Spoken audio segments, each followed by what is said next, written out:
तो आज हम सॉल्यूशन का एक टॉपिक हेनरी लॉ डिस्कस करने जा रहे हैं। बड़ा ही इंपॉर्टेंट है, एग्ज़ाम में इससे सवाल भी आता है। तो आज देखेंगे हेनरी लॉ। तो हेनरी लॉ को पढ़ने के लिए हमें क्या पढ़ना है एक्चुअली में? Henry law solubility of gas in liquid, ये टर्म हम लोग को पढ़ना है। ये हमारा टॉपिक बन गया, solubility of gas in liquid. तो क्योंकि हम लोग लिक्विड सॉल्यूशन की स्टडी कर रहे हैं, तो लिक्विड सॉल्यूशन की स्टडी कर रहे हैं जिसके मतलब जो गैस है यहाँ पे वो एक्ट एज सॉल्यूट, और जो लिक्विड है एक्ट एज सॉल्वेंट, है ना, ये चीज़। तो अकॉर्डिंग टू देखेंगे हेनरी लॉ क्या कहता है। अकॉर्डिंग टू हेनरी लॉ,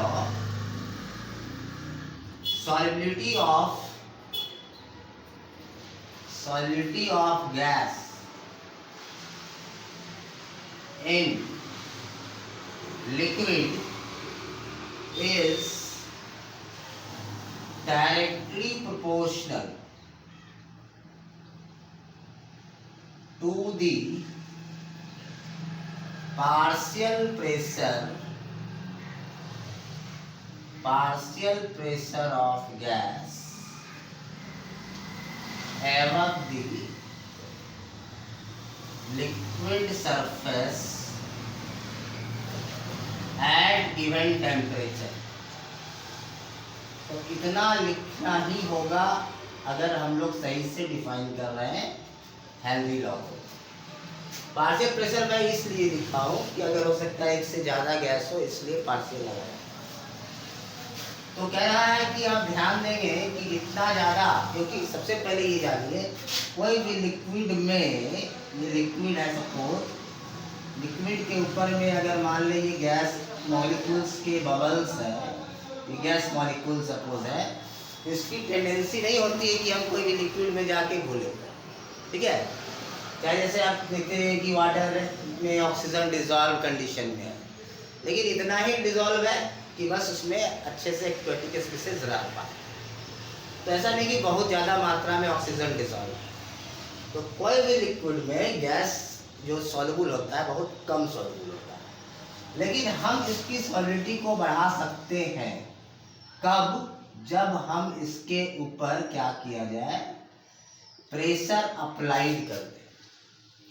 जब प्रेशर अप्लाइड होगा तो गैस जो है यहाँ पे सरफेस पे प्रेशर लगाएंगे और अंदर की ओर ये गैस मूव कर जाएंगे। ध्यान दें, जब आप प्रेशर लगाएंगे तो गैस मॉलिक्यूल्स क्या होगा, लिक्विड मॉलिक्यूल्स के अंदर जाएंगे और घुल मिल जाएंगे लिक्विड मॉलिक्यूल के साथ। कब? Under pressure.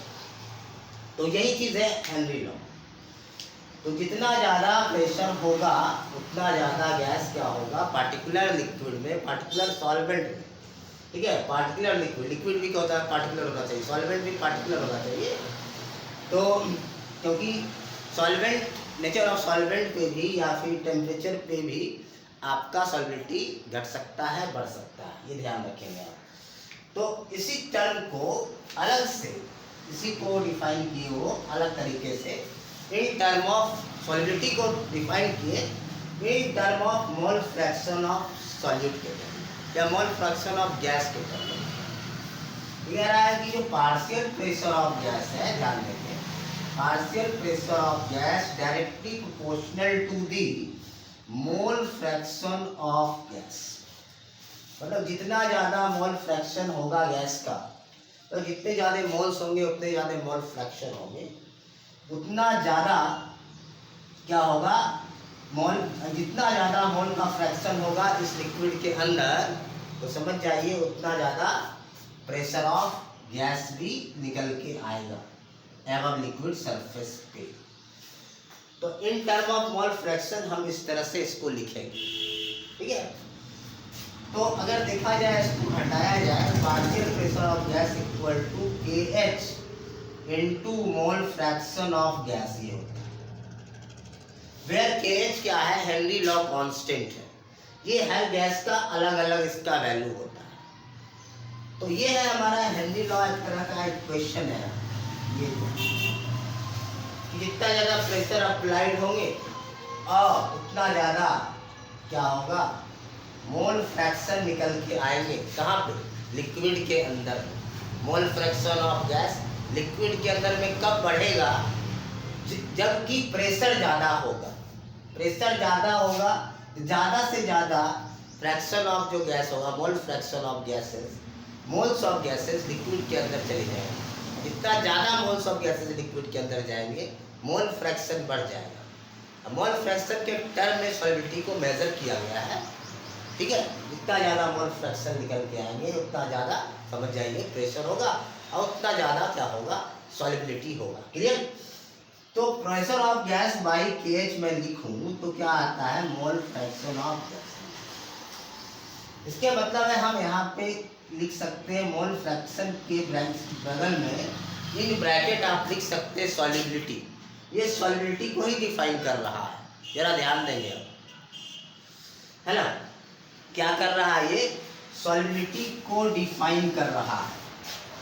अब इतनी बात समझ गए तो आज है, अब देखिए ध्यान देंगे, इतनी बात अगर क्लियर हो गया है, क्योंकि मोल ये हेनरी लॉ से आपका सवाल रहेगा। तो अब हम लिख रहे थे pressure of gas, finally equation लिख रहे हैं mole fraction Henry law constant into mole fraction of gases, ये चीज़ है। अब इसका ग्राफ अगर खींचा आप देखेंगे ग्राफ, तो pressure versus mole fraction of gases, तो ग्राफ ऐसा आएगा, आप देखेंगे y equal to mx plus c, इस प्रकार से ग्राफ आएगा, ठीक है। क्या आएगा ग्राफ? इस प्रकार से आएगा। tan थीटा जो होगा आपका क्या हो जाएगा, that is equal to slope of graph which is equal to kh Henry law constant. यही है आपका। अगर हेनरी लॉ कांस्टेंट का वैल्यू बढ़ेगा, हेनरी लॉ कांस्टेंट का वैल्यू बढ़ेगा तो उस गैस की सॉल्युबिलिटी घट जाएगी पार्टिकुलर सॉल्वेंट में, क्योंकि सॉल्युबिलिटी जो है कह रहा है कि हेनरी लॉ कांस्टेंट का इन्वर्सली प्रोपोर्शनल होता है। ये क्वांटिटी बढ़ेगा तो ये घटेगा। मान लें हमारे पास दो गैस है ए और बी, एक का हेनरी लॉ कांस्टेंट 140 है, एक का 35 है, ये चीज़ है कांस्टेंट वैल्यू। और ये ध्यान रखेंगे कि हेनरी लॉ कांस्टेंट का जो यूनिट होता है प्रेशर के यूनिट के बराबर होगा। क्यों? क्योंकि मोल फ्रैक्शन यूनिटलेस होते हैं। ये मोल फ्रैक्शन यूनिटलेस है, तब बताइए कि प्रेशर ऑफ गैस बराबर क्या हो जाएगा, हेनरी लॉ कांस्टेंट, मतलब जो इसकी यूनिट होगी वही हेनरी लॉ की यूनिट होगी। सपोज इसका ये दिया हुआ है और इसका ये दिया हुआ है, दो गैस है हमारे पास। क्वेश्चन इस प्रकार से आ सकते हैं, एक ए है और एक बी है।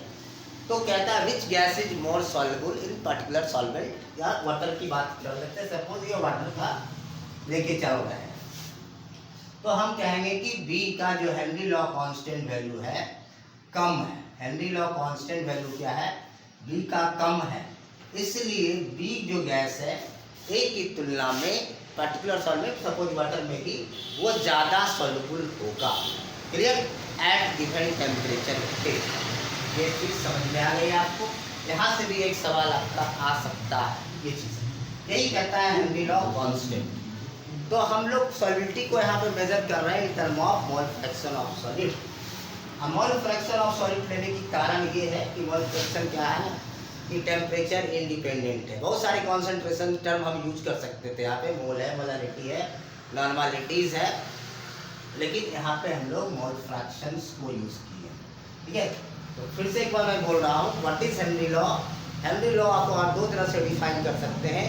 आप बेटर होगा कि मोल फ्रैक्शन के टर्म में डिफाइन कीजिए, कि ताकि एक इक्वेशन बना सके और उस पर आप न्यूमेरिकल सॉल्व कर सकें। इस पर मैं न्यूमेरिकल नेक्स्ट लेक्चर में बताऊंगा, लेकिन हाँ आप ध्यान देंगे अभी मैं जो बोलने जा रहा हूँ। अभी मैं ये फाइनल इक्वेशन आप कुछ लिख सकते हैं, अभी ध्यान देंगे, क्योंकि मोल फ्रैक्शन ऑफ गैस आपने पढ़ चुका है, हेनरी लॉ कांस्टेंट है। मोल फ्रैक्शन क्या है, मोल fraction of gas by mole fraction of gas into mole fraction of water plus mole fraction of water. याद रहे जब आप केमिकल सॉल्व करेंगे, मैं पहले ही बता दिया हूँ कि वाटर में जो गैस है बहुत कम डिजॉल्व होते हैं। तो आप क्या करेंगे, जो मोल फ्रैक्शन ये आएगा जो आपका, ये वैल्यू को क्या करेंगे आप यहाँ से नेगलेक्ट कर देंगे, डायरेक्ट हम moles of gases by moles of water लेके कैलकुलेट कर लेंगे। क्योंकि जो मोल्स ऑफ गैस जो है मोल्स ऑफ वाटर की तुलना में बहुत कम होगा। बार बार मैं बोल रहा हूँ, ये सोचने वाली ही बात है। कोई भी गैस कोई भी लिक्विड में सॉल्युबल नहीं हो सकता है, ठीक है, ज़्यादा मात्रा में। क्यों? क्योंकि गैस का एस्केपिंग टेंडेंसी बहुत ज़्यादा है, लिक्विड में वैसी कोई एस्केपिंग टेंडेंसी नहीं है, इसी कारण तो वो लिक्विड है। तो ये चीज़ है। तो लिक्विड को अगर हम कोई भी गैस को डिजॉल्व करना चाहें पार्टिकुलर लिक्विड में पार्टिकुलर टेम्परेचर पे, तो एक ही उपाय है, प्रेशर को अप्लाई करें। देखिए आपको एक कॉमन एग्जांपल मैं देता हूँ, ठीक है। जैसे कि मान लें आप हम लोग कोल्ड ड्रिंक्स पीते हैं, उसमें क्या होता है कि हाई प्रेशर पे वो